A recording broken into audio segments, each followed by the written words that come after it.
Hi everyone, I am Mahipati Meghna. Today's our topic is weekend algorithm in information retrieval.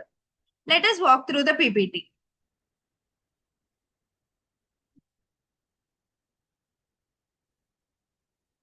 In this session, we will understand the weekend algorithm in information retrieval, which is really efficient in top K document retrieval.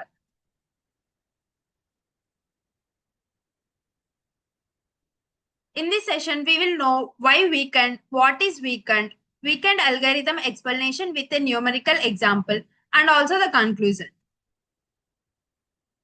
First, let us know why do we need weekend when we have a traditional Boolean retrieval method.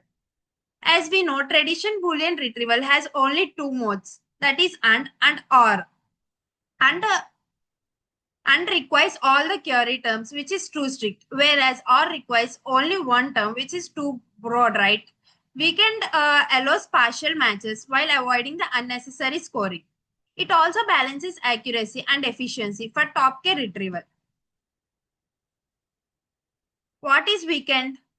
Weekend is top K ranking algorithm that finds the K highest scoring documents for a query without scoring every document.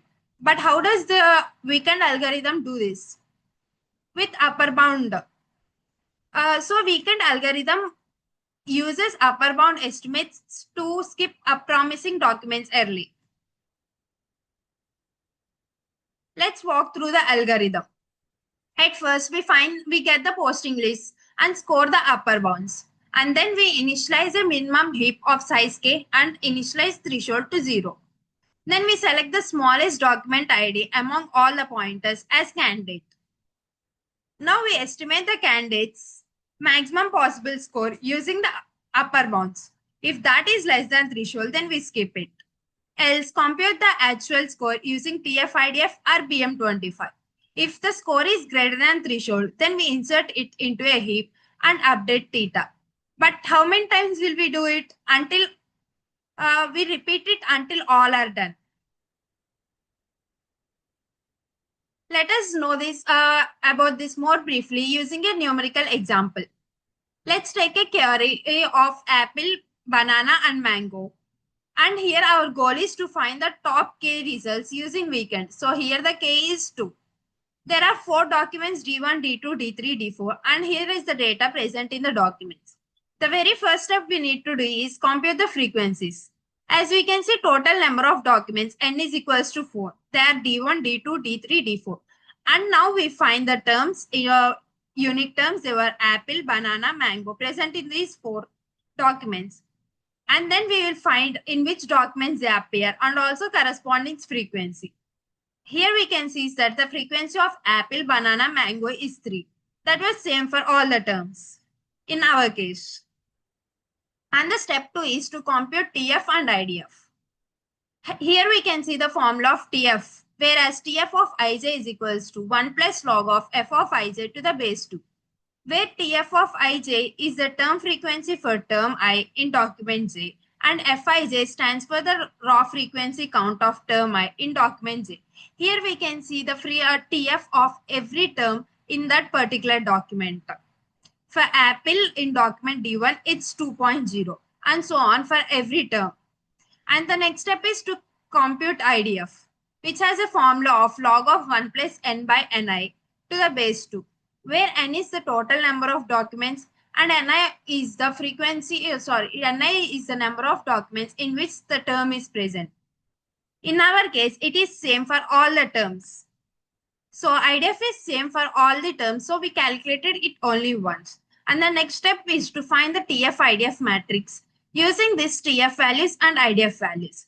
TF-IDF is the multiplication of TF and the IDF. As we can see here, we calculated the TF-IDF, whereas the TF of apple in D1 is 2.0, IDF is 1.22. So TF-IDF matrix is 2.44 of apple in D1. Similarly, we find for every term in that particular document. Here we can notice that some of the values are 0.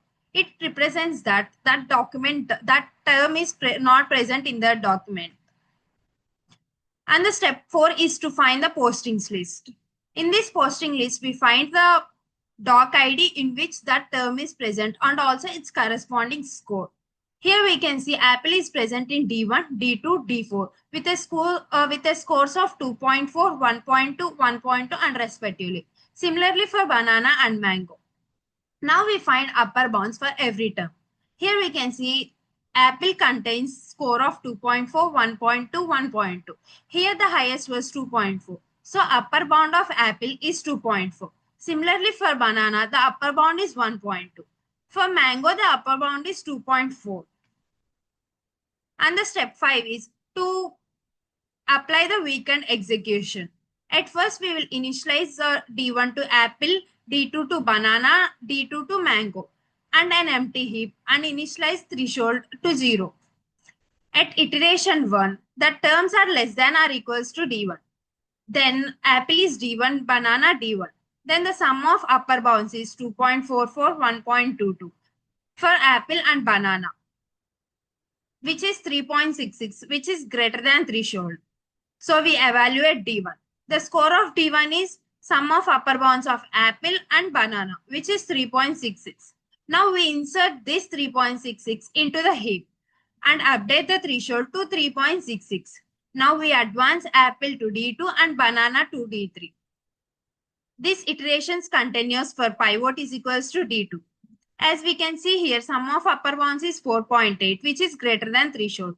So we evaluate D2, insert these values into the heap and update the threshold to 3.66. And at last we advance apple and the mango. In iteration 3, when pivot is equals to D3, the upper bound is 3.66, which is greater than or equals to 3.66. Now we evaluate threshold and also evaluate D3. Now the score is 3.66. As we can see, heap is already full. Score is equals to theta. So we skip the iteration and there will be no change in this. And we advance banana D4 and mango to D4. And at the iteration 4, which is where pivot is D4, we can see the sum of upper bound is 6.11, which is greater than the threshold. So we evaluate D4 and insert all these into heap and remove the minimum from the top to remain. Here the threshold is 3.66. We are done here as the all pointers are exhausted. And the final step is to find top 2 documents. We rank the document score term presence. As we can see, document 1 and document 2 has the same ranking that has the same score, that is 3.66, 3.66. So here are the top 2 documents, that is document 1 and document 2. Document 1 contains apple and banana from the query and document 2 contains apple and mango from the query, which has the equal rank of 3.66. Now let us conclude this. What is weakened and how does it efficient do? How does it help us? Weakened efficiently prunes low scoring documents. It guarantees exact top K results. It is also ideal for large-scale systems. It is the foundation for WAND and block WAND algorithms. Thank you.